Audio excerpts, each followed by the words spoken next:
Let me tell you something you might not know about Joseph and his multicolored coat. Joseph and the amazing Technicolor long sleeve coat? Why was Joseph's coat a special edition? How many colors were on this coat anyway?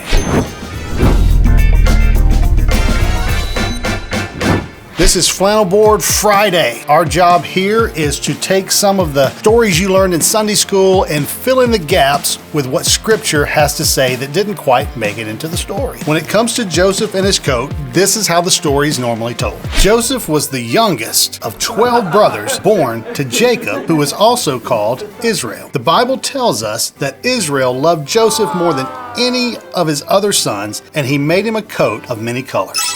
When Joseph's brothers saw that their father loved him more than any of them, they hated him. And to make matters worse, Joseph angered his brothers by telling them about dreams that he was having that indicated his brothers would someday bow down to him. One day, Joseph traveled to check on his brothers while they were watching his father's sheep. Joseph's brothers plotted against him, and they threw him in an empty well. Later, they sold Joseph as a slave, and the brothers put animal blood on Joseph's coat, and they gave it to Israel and made him believe that his son had been killed by wild animals. Guys, there is a whole lot more to the story of Joseph for sure, but this is where I want to stop because we need to talk about this coat. Yes, sir, we do. We always know Joseph and his multicolored, technicolored dream coat, right? We've heard that over and over. It's iconic. But do you know that phrase multicolored coat is really a mistranslation? What?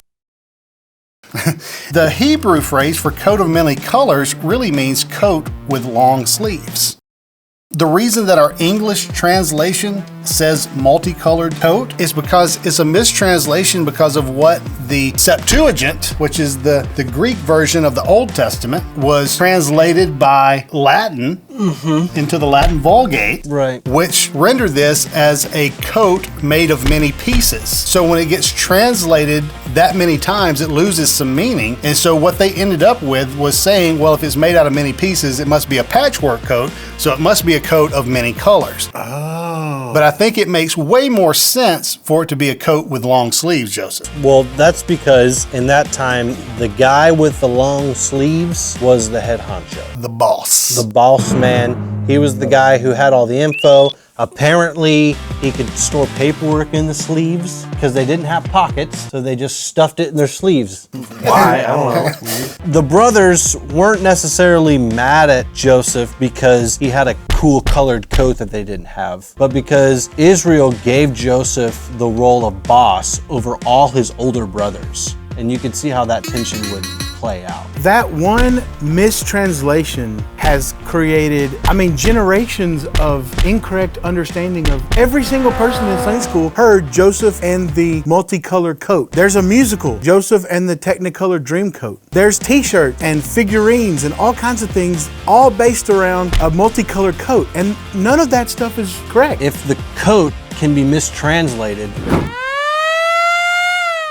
does that subject the rest of the Bible to be mistranslated and misconstrued through time and generations? You know, when we look at the inerrancy of Scripture, which means that Scripture is without error, we're talking about and looking at the originals as they were written. Now, over time, as language changes and the Bible is translated into different languages, sometimes words will get misconstrued, but this by no means changes the message of Scripture. In fact, even to me, it makes more sense that his brothers hated him, not because his dad gave him a very luxurious coat, but because his dad gave him the authority of boss as the youngest son over the older one. That's just so small of a part of Joseph's story, who is such a grand picture of Jesus himself.